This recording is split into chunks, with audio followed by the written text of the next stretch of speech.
Looks like we're live. Oh my god. Ooh, Are we live? Live, alive. Alive? Slash Yeah. undead. Ooh. How's it going? It's going Grandy pretty dandy. well. Yeah, on this hot week. Just Deplorably hot. soul meltingly hot here. Bad. It's bad hot. It's that bad kind of hot, you know. Mm-hmm. It's loose and wrong instead of right and tight. Just Yes. feels bad. It is. It's like you're talking in jazz tonight, Ethan. It's like you've been possessed. I don't know what's happening. It's the heat. I'm hallucinating. I am melting into my seat.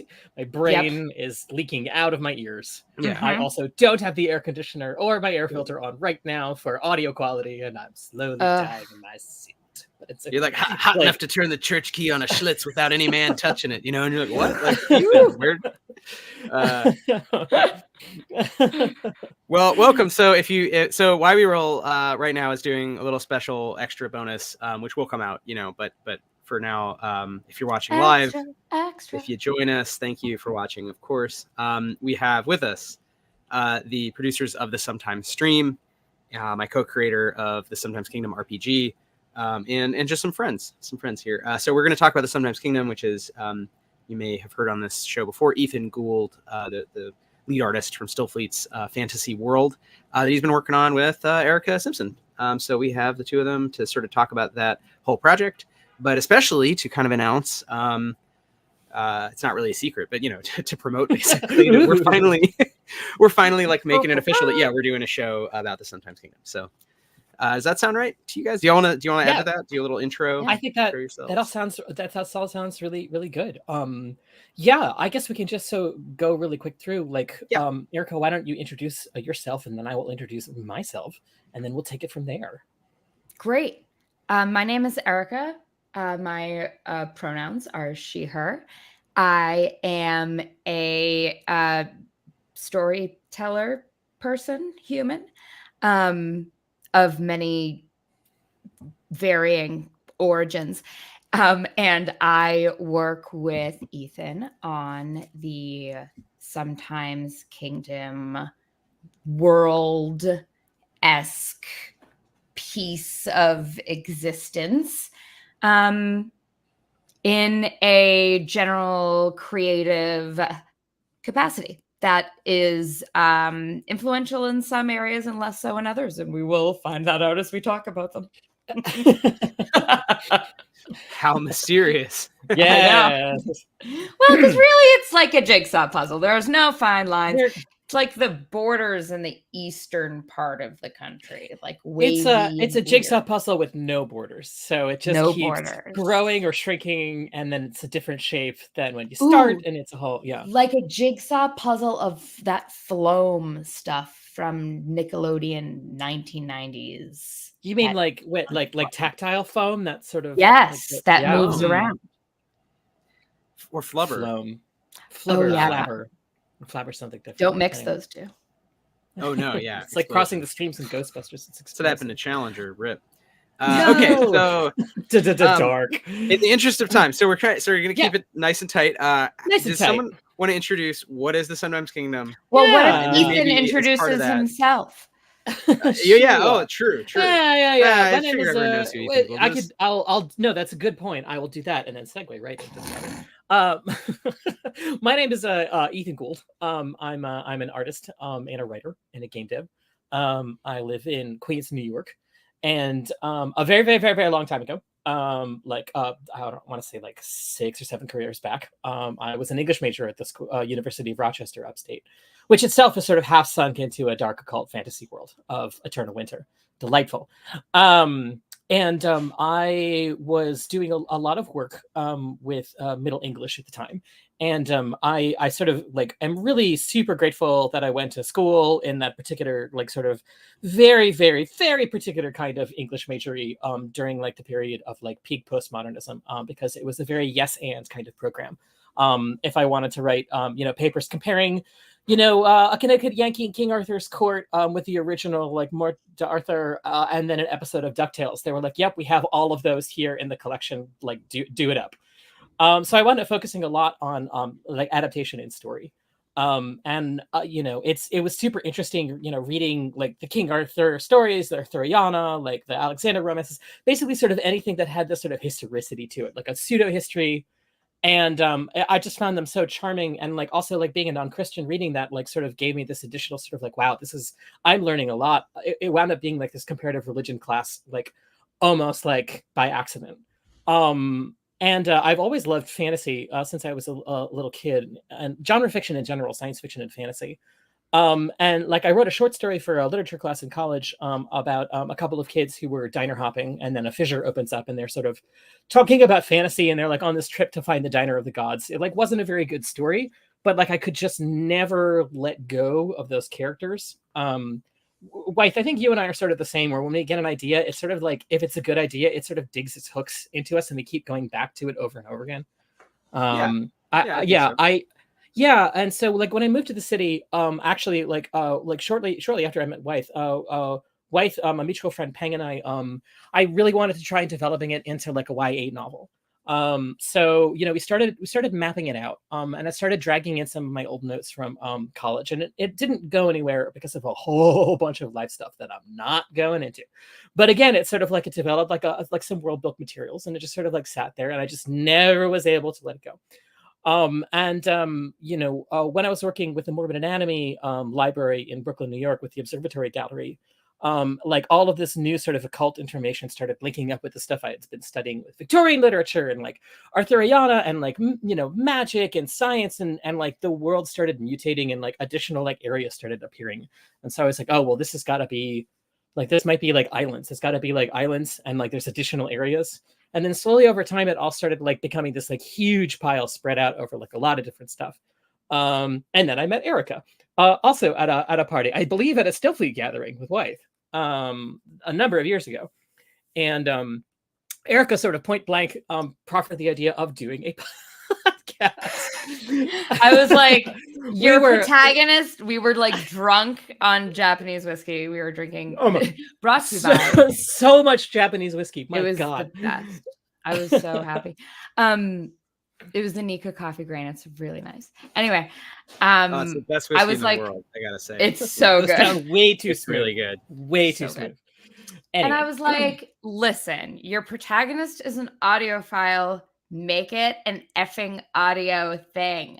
Move on. And I was like, I think I was wearing a Jagged Little Pill t-shirt. It was, that's sort of like, well, it's great. Funny because it's like the sort of the roots of the story started back when like I've always been sort of like a nostalgia bug, even in the time, like having nostalgia for the time period you're in is a weird affliction. But like I'm sort of getting a taste of my own medicine now that I'm seeing like kids walking around with like perfect, immaculate like reproductions of 90s clothing. Like it is just what kids wear now, again in the 2020s. It's terrifying. And it must have been what it was like when we were walking around in flares. Yeah. When we were walking around in flares and 70s stuff at the end of the 90s, or like I got weirdly into the 80s in the 2000s when it was not popular and no one was into it, but it was all really cheap vintage stuff. But like, so you're always just a little bit out of sync with time. And I feel like that idea, like, kind of really works really well with audio. So we started developing it, and it was an excuse for me to like really kind of just take stock of all the world building stuff that had been developed over like 1 billion years. And like, since then I sort of had filled out like a little bit more of like, English majory type, like the completist in me is like, oh, I must read all of the Breton lays. Like I must do blah, blah, blah. So it's like, I took those notes and I took the world notes and sort of put it all together. And like over, I guess about a month or two, I started putting it all into like one big Word document. And I started to see like the outlines of like, okay, this is actually like, one world, and it's very clear that there's like different vibes for the different islands. There's like this occult, spooky winter island, and it's always winter there. And I worked a little bit with that, with like a kind of series of short stories in grad school, the SVA. So it's like, okay, well, there's the winter island, and then like some of the earliest stuff from like from those kids at the diner, and like sitting on that rooftop in Williamsburg together. Like, okay, well, that's the Greens. Like, well, maybe that's like spring and summer together. And so like it started like, oh, I needed to come up with a name for it. And after banding some stuff around, Seasons Keep seemed like both like very direct and simple, and also very obtuse and weird. So that just sort of stuck. So the world book really started accumulating, and I think Erica really helped sort of like keep that on track and keep it building up with the idea of like the protagonist in this, I like group dynamics. So it's almost sort of a no-brainer that it wound up being a game as well, because games are all about group dynamics and you're playing at a table together. So like trying to slowly build a world that was like about people and also the world itself and magic, obviously. Got to be magic. Magic's mandatory.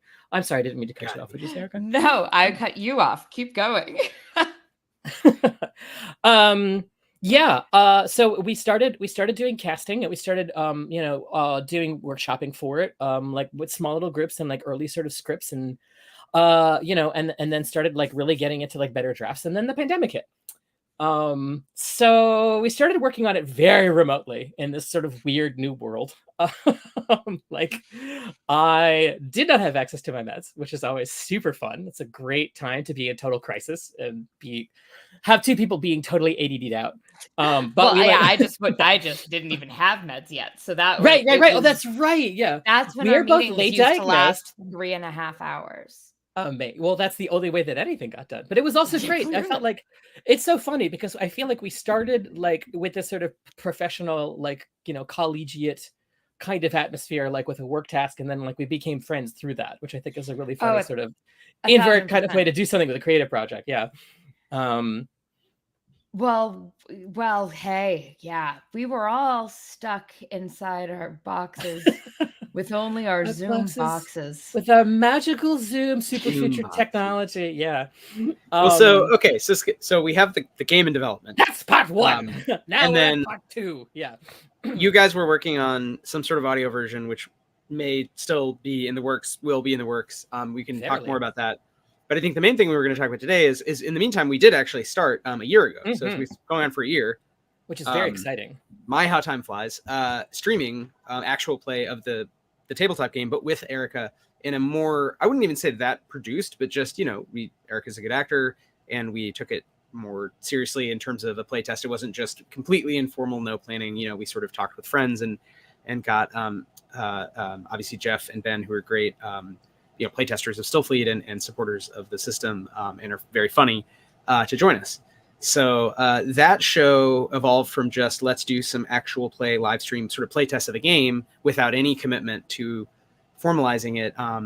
Over the last year, it feels like it became something where we wanted to keep it going enough. And we had all this tape actually that we thought was kind of funny, but maybe needed some, at least light audio editing and music into something else. So I guess I wanted to turn over, either of you, both of you, how do you see sort of the show in general, like evolving and what is, I guess, do you want to sort of describe what your vision for the podcast and, some things you're excited about, maybe, I don't know, just sort of, get hype. It's totally. I think, going all the way back to being like really interested in the idea of adaptation, I feel like a game is such a perfect way to do this. And, already being involved with Stillfleet, it was sort of like, it felt like a really like natural kind of like next step. I think that the most exciting thing for me, definitely working on this, aside from like working with like these really awesome people who are good at acting and talk good real, and are so creative, was, it was that initial sort of area of playtesting. And I feel like the growing pains of testing something with the sort of added impetus of like, we are doing shows and we're dividing it up like by season, like literally. So, exploring the island of winter, Interheart, and exploring the island of spring and summer, and like sort of just like kicking the tires of the world as it stands and how it's been adapted to a gameplay. And like the growing pains of figuring out what works and what doesn't, like basically live, has been this really kind of like great momentum for then. Now we're sort of really drilling into like what will make this game feel more magic-y and what will make combat feel more fighty and what like story-wise will be like, it's that point where like something starts mutating past its original world book to like inhabit a game. And then in doing that, like changes what the game is. It's, I don't know, it's very wobbly, but it also like, that's where like creative energy is. And like being able to lock down new rules and mechanics that like feel good to the players and feel really exciting to like start developing. Like I'm really excited to like do the next season, summer, which we will probably be, recording in autumn, is, being able to sort of like, once again, kick the tires of this like brand new kind of like magic system that we're working on right now based on the work that we have been doing, like doing live play. Erica, what do you think about making? Sorry, I had to type a joke. Gotta remember it. Gotta write it down. Sorry. Shout out to Vex, another again, game designer we've been enjoying the company of for now years. So thank you, Vex, for listening and having good ideas and sharing your work with us. Erica, what do you think about the upcoming podcast and how the evolution of the show? What do you want to do with it? Anything you want to sort of point out that's exciting? I don't know. So yeah, there's plenty of stuff. So the upcoming podcast, it's funny because the upcoming podcast is in the past and we're here in the present, which is therefore the future, but also now the past because it just happened. What? And time is relative. So it's funny to think about us a year ago, like, we did this thing, we recorded it, we were playtesting these characters, this world, these dynamics and ways to look at things. And what I really enjoy is I really like a connection. I love a connection to another thing. I love an intertext. I love a metaphor. I love something that fits. My favorite Tumblr of all time was things that fit perfectly inside of other things. And I still visit it on occasion when I'm having an anxiety attack because it really helps.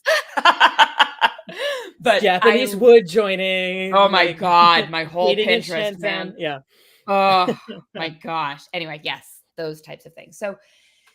So in thinking about this narrative world that we had been working in, and now there's this playable world, it really kind of got us working with like how or reacting to and then playing with how people think and what people are inclined to do action wise, and if what players are looking for versus what story is, how you can bake story into a world, how you can how we can play with stakes in the game of it, how we can keep our metaphors straight between the game and the world, how we can allow them to be juxtaposed at certain times. It's all been very philosophical and fun.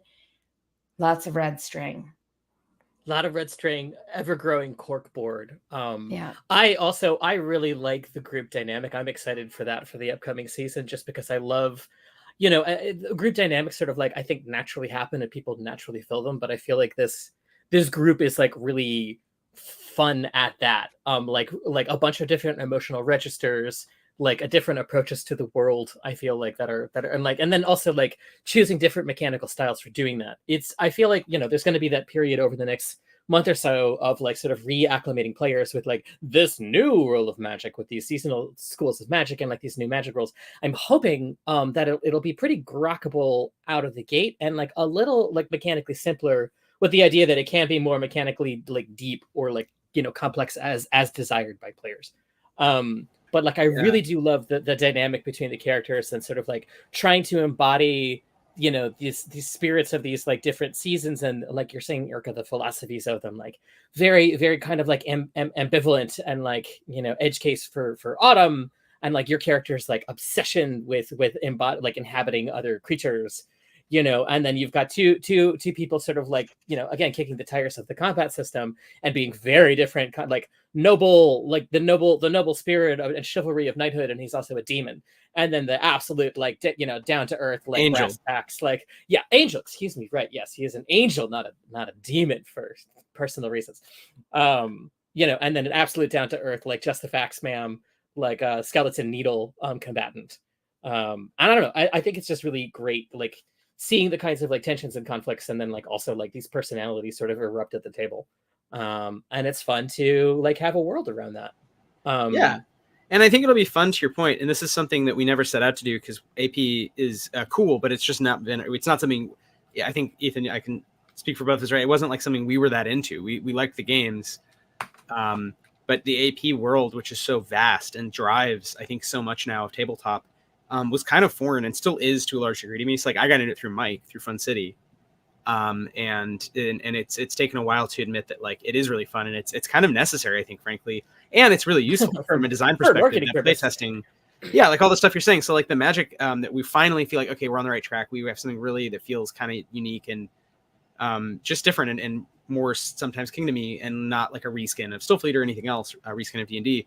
I think it will be fun to have a hard break, but unlike seasons of AP where the characters all change, it's like, oh, it's the same characters, just all of their stats and powers have changed. But been this way the whole time. The whole time, retcon. The whole time, yeah, the whole time. But and I will say just quickly, and you guys take it back. But it feels very meta. Like it feels to me, from what I understand of the sort of short story version, the outline and partially written novel version, the somewhat produced, I've never really heard an audio version. Like it feels like part of the story of Sometimes Kingdom, which always had the character of, I think, both for like funny accidental reasons and like life reasons, but also like on purpose, Ethan, like the kind of medieval troubadour style stories of the Arthurian tales of just, bullshit on top of misinterpretations, games of telephone, and just time and the accreted, cultural meanings of things. So it's funny that the way you've gone about producing the AP eventually has backed into that same kind of cultural meaning making and revising that happens in the world of the game that characterizes the world of the game, right? So you guys can take that however you want, but I think it's charming. I like it, and I'm gonna say it was totally intentional. It was on purpose. The catastrophe, yeah, 100%. Listen, whether you want it to be or not, the way the whatever you make makes the way you make it, and whatever you're making is going to make itself that way. So, and if you get in the way of that, it won't be made. Yeah, I'll buy that. Good luck. I'll buy when you're selling. If the story of how it's made tells the story of the thing, good. The universe should look like the iris of an eye. That it should be. That's how it's all. That's how I feel anyway. Good you. So you wanted the podcast to replicate the making of the novel and audio drama, and like all of which is replicating each other, and it's all in a state of kind of inchoate whatever, which we will wrestle into bookdom at some point for the game. But I feel like what's interesting, because we're not an AP, like our jobs are not about AP, this is just fun. So it's actually very freeing, right? It allows it to be playtest. For me, it's like, ooh, it's playtest time. For you guys, maybe it's useful for like informing the audio drama. And then on top of that, hopefully it is also good AP. I mean, we do want to, I think the podcast version, especially because the audio will be cleaned up and there's music by Will Savino, Music D20. We're using non-exclusively, but some really, really cool music that Will's very sweet and helped us sort of pick out of his 4,000 songs of fantasy music. Amazing. So yeah, we're very excited. So that to me, it's like it's doing this multiple duty thing, which again is a little different than if we were like, we're just making the best possible like D&D-esque podcast. That's a very crowded space, and that's a kind of different brief, I feel like, Yeah, and I feel like, I mean, for me personally, like, I don't know, if the whole process doesn't feel a little Muppet Show, I feel like I'm not super happy. Like it's, that sort of golly gee, let's put on a show, and it's like, well, the Chaos Muppets are here, and then there's the Kermit Muppet trying to keep it together. Like I'm familiar with that model, and I feel like because I watched so much Muppets, just an unbelievable amount of Muppets. I don't know. It is interesting to think about how this is weirdly so low pressure because we just sort of started doing it, and like we're like, yeah, all right, let's start doing this. I have found the process of GMing it like weirdly not stressful. Like, as long as I do the requisite amount of work to like put together like, the general sort of like campaign notes and the location, but it's also a really nice opportunity to like sort of revisit some general like source book, world book stuff and be like, oh, I do not have a name for that port, or like, where does this is, or like, like how does the topography here work? How do you get from here to there? And stuff like that is really important to a game in certain contexts, especially if you've got characters who like, one of the classes of characters is journeyer. Your whole job is to help shepherd the other players and yourself from here to there. So it's like, okay, well, I guess this needs some kind of map now. So like it just prepping for the sessions, it like is helping to fill out like a whole bunch of like, I don't want to say missing pieces, but like real vague pieces. You know, because every time you think you've gotten the lore out of your head, it's like, nope, there's more lore in there. It just keeps going. More lore, too much lore. Pare back the lore. If anyone is wondering, Ethan does know what every individual barrel in Seasons Keep looks like and how they This are one's different. A tall barrel. This one's a short, fat, stout barrel. This one's filled with flowers. And so I thought we weren't going to do the Bubba Gump Shrimp barrel listing this time, guys. You keep bringing it up. It's 2E rules now. Every single object has an intricate set of I keep deleting the D1000 barrel table in the book, and Ethan just keeps rewriting it from memory, which is... no, but that's so lore. I think that raises a good point about lore and the interaction of these things, because it started as a story, and in your head it was like driven by the strong narrative. But where I remember working with you on the novel with Peng, and it was kind of more like an encyclopedia, which was very much, Ethan, more what you and I were doing, speculative, you know, ecology and neuroscience and generally just science, but also this kind of cultural dimension like amuletics. We were doing these projects where it's kind of fake history, fake anthropology, and it felt like, while Sundance Kingdom was about teens who were audiophiles from New Jersey getting in a car that magically takes them to like cool Narnia with people like smoke cigarettes or whatever, like it also felt like just Ethan's encyclopedia of every legend ever in a very fun, interesting way. And I've seen it with your GMing where like suddenly there's a giant and suddenly there's a talking fox and there's like the vampire staircase, like the fact that staircase was the villain all along. I mean, not only could no one have predicted that, but it may be like a truly unique invention in the history of why would fiction. They have predicted that? I don't know. But it does feel like this eclectic mix of things, and the lore kind of coming first feels to me very much part of what the Sundance Kingdom is, and that problem of definition, which is kind of a good problem, I think, in the long run. But in the short run, like, in the crowded space of D&D like games, it's hard to be like, oh, it's D&D, but this time all the references are from, you know, whatever other culture, whatever time period or whatever it is. In this case, it's like, no, it's like a meta position to those things. It's a certain ironic distance to those things. I think that AP also helps with that because it forces us to have concrete examples. So suddenly the Vampire Staircase takes center stage because it's a great example. And it feels both in the story, it's like a real villain. It was like a real house of leaves. We're trapped within it. But it also felt kind of funny because it's like, oh, we're fighting a fucking staircase, you know? I think that mix of sort of humor and whimsy and Muppet Show with the fact that like it did serve a narrative purpose in a D&D like game and created dramatic tension helped me understand like, okay, I think I see what Ethan's doing in relation to all of the other sort of retro clone, like, you know, Euro Fantasy Ranger or whatever kind of games, right? So again, not really a question, but I don't know, thoughts? There's a physics to that. There's a physics to that, to what you just described, the Muppety of itness. If you can see just a little bit of the strings, just enough that you remember you're being told a story, that causes you as the audience member to have to suspend some of your disbelief. And that means that you are putting energy into the piece in that way. And that generates momentum and energy from the audience that then continues that suspension of disbelief so that it can become more magical. We're already asking you, ignore the wire. Because if you ignore the wire, guess where we're going? And it's that much cooler. Yeah, and I don't want to bother covering up the wire. Like that's, you know, that's too You're smarter than that. I should mention also, like, I think a lot of my thinking about this, I can't believe I'm like ramming this in here. I was a puppeteer for many years. And the idea, like the suspension, that's a really, really good like way of phrasing it, Erica. Because it's like that, like I've seen firsthand what that suspension of disbelief does. Nobody wants to talk to the puppeteer. They want to talk to the puppet. Everybody wants to believe in magic a little bit. And I think my sense of humor is like this very sort of like, it's this very diasporic Russian, like Jewish sensibility of like, ha ha, uh-oh. So it's like, it's hard because it's like, you know, this idea that like, we were just, I think all unseparate sort of threads in relating to the game, talking about this relatively recently, that like, you know, the idea of like grimdark and kitschy and cozy and metal all sort of being at opposite axes. It's sort of like, I think a lot of times, especially like when you're part of like a subculture or like you're in a particular niche interest, like all that stuff kind of collapses in on itself.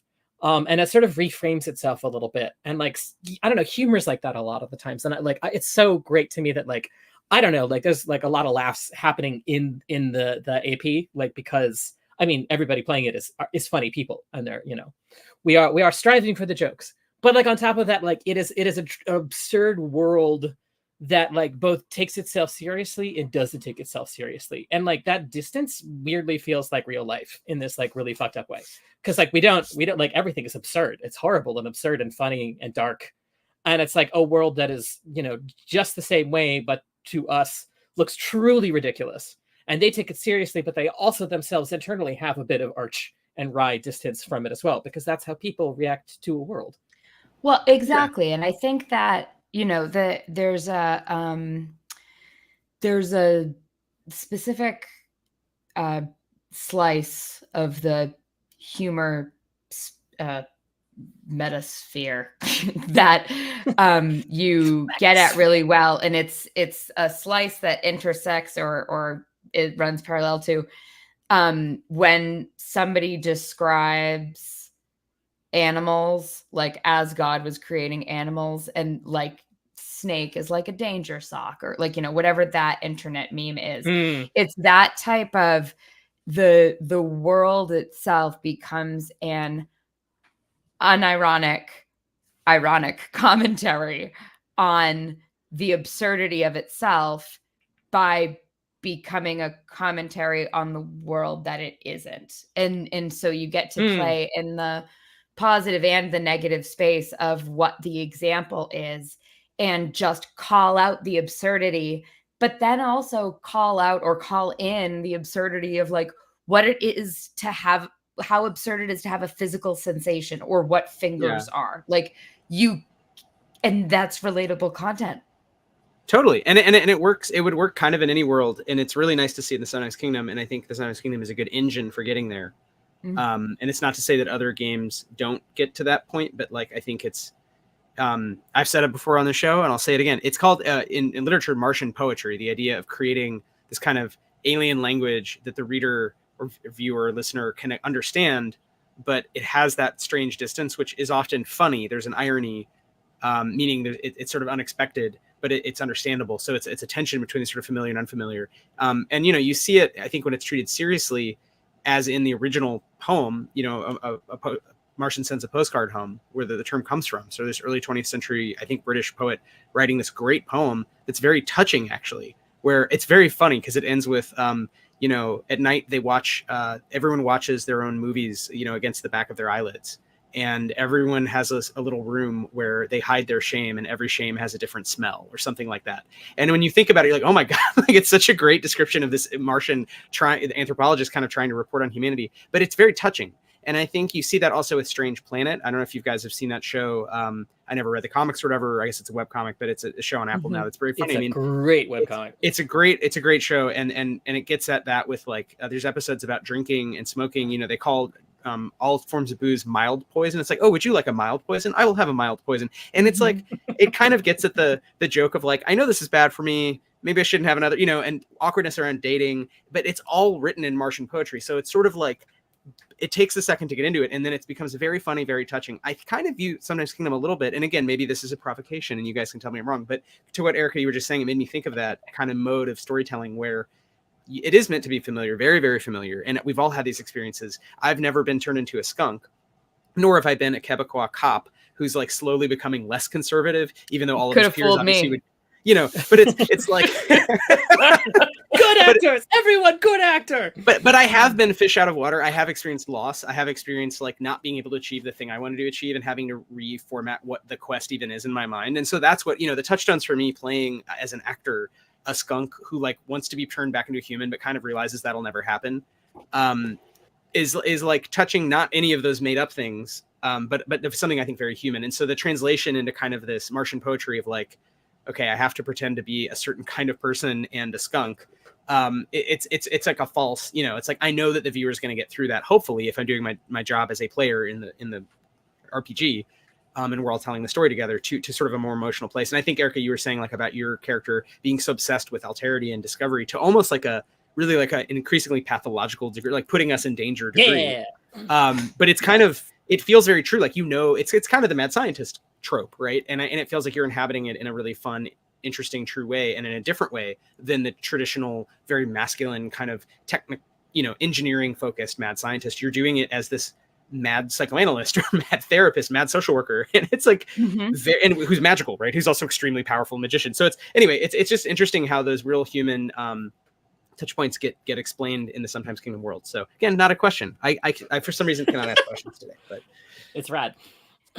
But that's real conversation. That's saying ideas and stuff bouncing off. And I mean, that is something that I think what you're getting at is there's like an askew honesty to what's kind of happening, where what you're seeing there is partially, I'm a licensed massage therapist and I am obsessed with anatomy. I am also so ADHD that the fact that I wasn't medicated until a few months ago is like insane. Because I mean, the way my therapist describes it, she's like, this is a whole nother thing. I'm like, oh, that makes some things make sense. I get it now, kind of.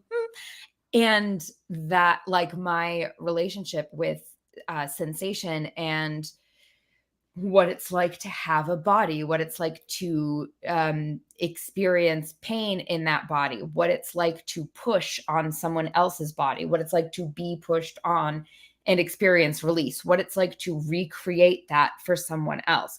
How do you navigate that room, making sure that this person feels comfortable trusting you to be naked while you heal them? And that there's so much analysis and like empathy and all of those things that go into that. And so that goes into this character.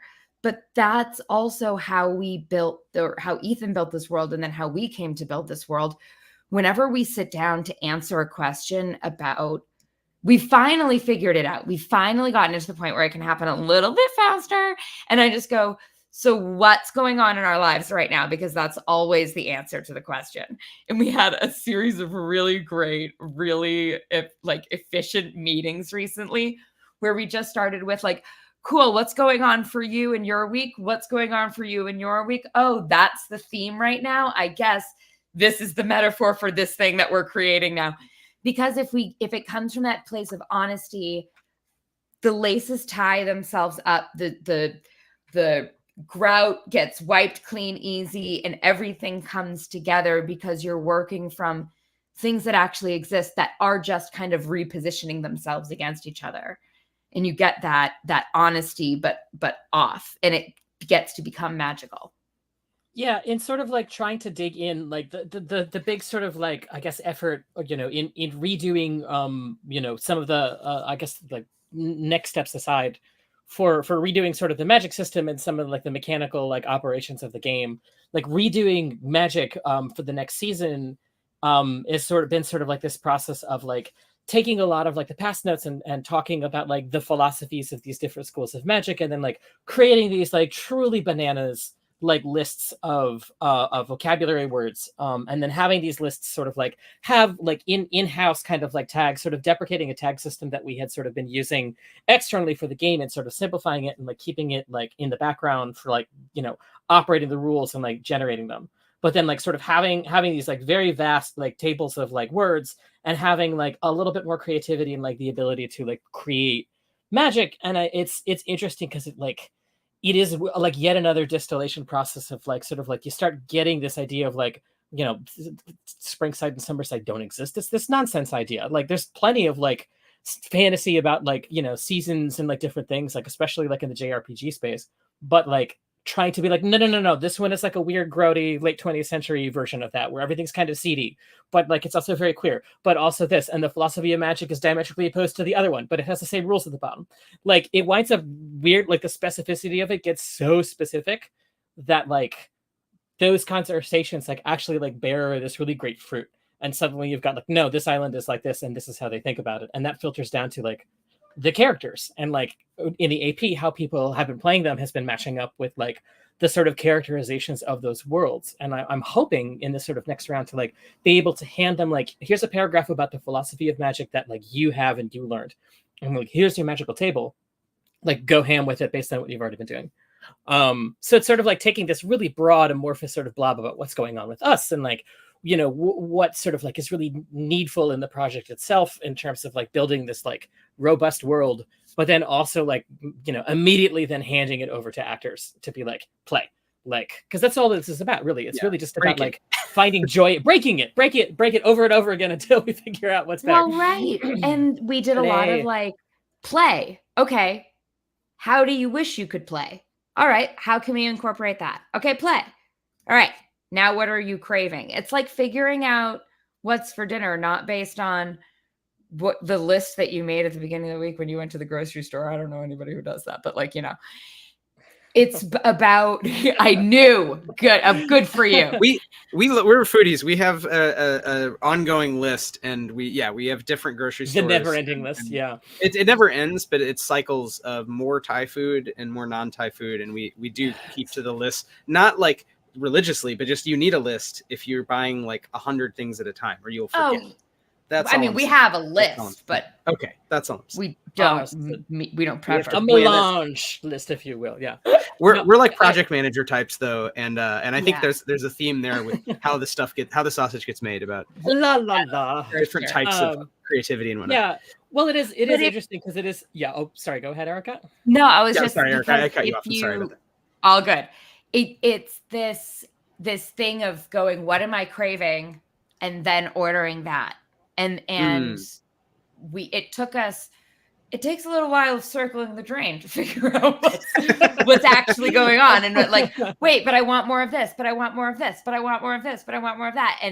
And where we battered around in the past now 3 seasons of the game has led us to some cool places that, if you're listening to this now, might be a little far away, but still very excited. And will be a really fun, I think, place to build to, because it shows so much of I think what we were trying to get at the whole time and having a blast doing it. But then, okay, this is what we've been circling, and this is what here's a new way to look at it. Now play and see, and then we'll see what happens. Right. Well, so it's almost 7:30. I want to give you guys the last word and all that. But I did want to just correct myself. Craig Rain is the writer who wrote A Martian Sends a Postcard Home, and he's actually not that old. Ooh. The poem was written in 1979, but it is written set in the 1920s. And I think I took it in a class with like about British poetry and stuff, and we were reading Eliot, and I thought because of the way it is written that it was 100 or not 80 years earlier. I mean, that time transposition is very, very, very in line with this whole conversation. Yes. So I just wanted to call out Craig Rain. It's not. He's probably not dead. He's not that old. That's. I put a link in the chat.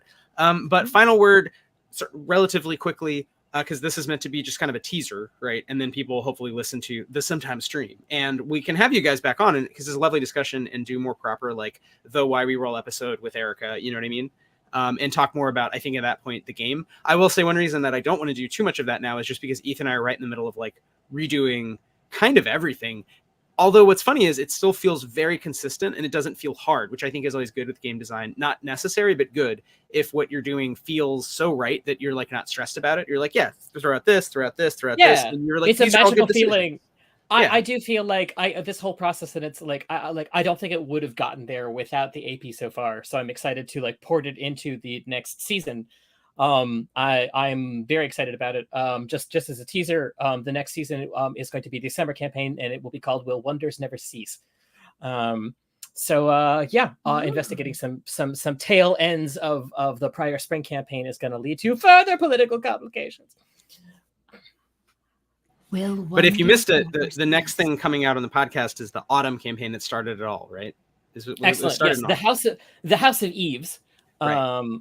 A delightful romp through haunted houses, and the houses that haunt haunted houses, and the haunted houses inside the haunted houses. So if you're like me and you've been celebrating Halloween since we were within the closer 6 months of approaching it, which is like May 1st, get excited, because your August pumpkin spice lattes can have spooky Halloween content. We promise.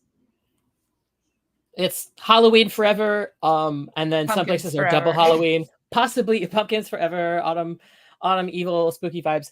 I guess sort of like my last parting thought with this, I think that like the thing that I like the most about this game is I have been anticipating like making more space for sort of like the positivity of certain kinds of discomfort. And I feel like, you know, making a game that is even obliquely queer is like, it has to sort of make space for like a very wide envelope of feeling and experiencing. I personally like have a hard time with frustration. And that's something that I'm working with like as a GM.